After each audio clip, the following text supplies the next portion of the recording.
গোলকগঞ্জ সমজিলাত সংবাদমেল আগন্তুক পঞ্চায়ত নিৰ্বাচন সম্পৰ্কে সমজিলা আয়ুক্ত জগদীশ ব্ৰহ্মই আহ্বান কৰে সংবাদমেল গোলকগঞ্জ বিধানসভা সমষ্টি আগমনী আৰু গোলকগঞ্জ উন্নয়ন খণ্ডৰ অধীনত 21খন গাঁও পঞ্চায়তৰ ভোটাৰৰ মাজত হ'ব এই নিৰ্বাচন 4টা জিলা পৰিষদীয় সদস্য আসনৰ বাবে মনোনয়ন পত্ৰ দাখিল কৰা 8গৰাকী প্ৰাৰ্থীৰ ভিতৰত বিজেপি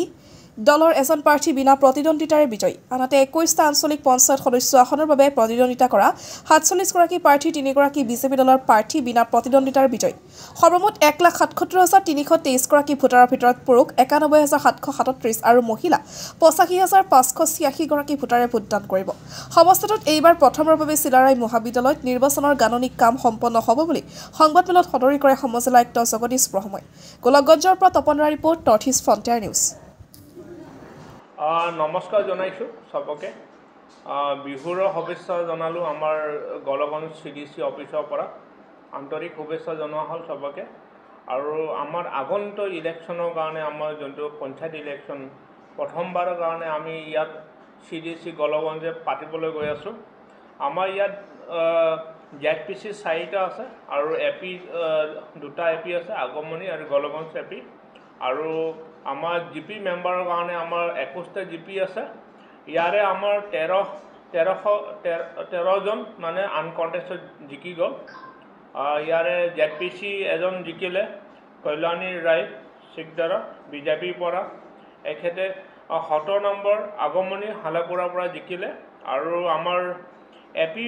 মেম্বাৰৰ কাৰণে আমাৰ 3গৰাকী জিকিছে ইয়াৰে 108 আগমনী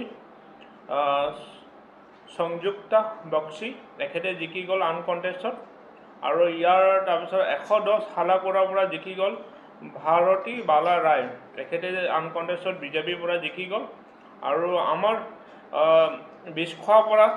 119 জন 119 বিছখোৱাৰ পৰা লিপিকা ৰায় বিজেপিৰ পৰা আনকণ্টেষ্টেড জিকি গ'ল আৰু বাকী আমাৰ যিখিনি মেম্বাৰ জিকি গ'ল এখেতসকলে কোনো পাৰ্টি প্ৰাৰ্থী নহয় ইণ্ডিপেণ্ডেণ্ট হৈ জিকি গ'ল আৰু আমাৰ এইবাৰ ফাৰ্ষ্ট টাইম 241টা পলিং ষ্টেচনৰ এগেইনষ্টত আমাৰ ইলেকশ্যন হ'ব আৰু ইয়াৰে আমাৰ ভেৰি সেনচিটিভ মিলাই 49 মান আছে আমি যোনটো আমাৰ পুলিচৰ মতে আমি ৰিপৰ্টটো পাইছোঁ আৰু বাকী আমাৰ যিখিনি এৰেঞ্জমেণ্ট যোনটো আমাৰ কাউণ্টিং হল ষ্ট্ৰং ৰুম আমাৰ চিলাৰায় কলেজৰ পৰা হ'ব এইখিনি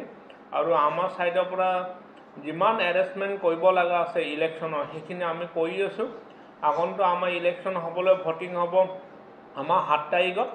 আৰু কাউণ্টিঙৰ কাৰণে সময় দিয়া আছে আমাৰ 11 তাৰিখত কাউণ্টিং হ'ব সেই হিচাপে সবকে মই শুভেচ্ছা জনালোঁ যাতে সকলোৱে কুশলে যাতে কোনো আমাৰ ল এণ্ড অৰ্ডাৰ ইছ্যু নোহোৱাকৈ যাতে আমাৰ ইলেকশ্যনটো হৈ যায় আৰু আমাৰ যিখিনি কেণ্ডিডেট আনকণ্টেষ্ট বা কণ্টেষ্ট কৰি আছে এখেতসকলক মই শুভেচ্ছা জনাইছোঁ যাতে আমাৰ আগন্তুক ইলেকশ্যনটো ভালকৈ হ'ব আৰু মিডিয়াৰ আমাৰ বন্ধুসকলকো জনোৱা হ'ল অনুৰোধ যাতে আমাৰ জেনুইন কেছখিনি আপোনালোকে যাতে আমাৰ লেভেললৈকে আনে যিহেতু আমি ফাৰ্ষ্ট টাইম ইয়াত ইলেকশ্যন কৰিবলৈ গৈ আছোঁ কিছুমান আমাৰ সৰু সুৰা মিষ্টেক থাকিব পাৰে যাতে আমি শুধৰিব পাৰোঁ তাৰ আগতীয়াকৈ আপোনালোকে জনালে হ'ল আমাৰ ছাইডৰ পৰা আমাৰ সকলো গোলকগঞ্জৰ বাহিৰ হৈ মই সবকে বিহু আৰু বেচমাৰ কাৰণে শুভেচ্ছা জনাইছোঁ থেংক ইউ ধন্যবাদ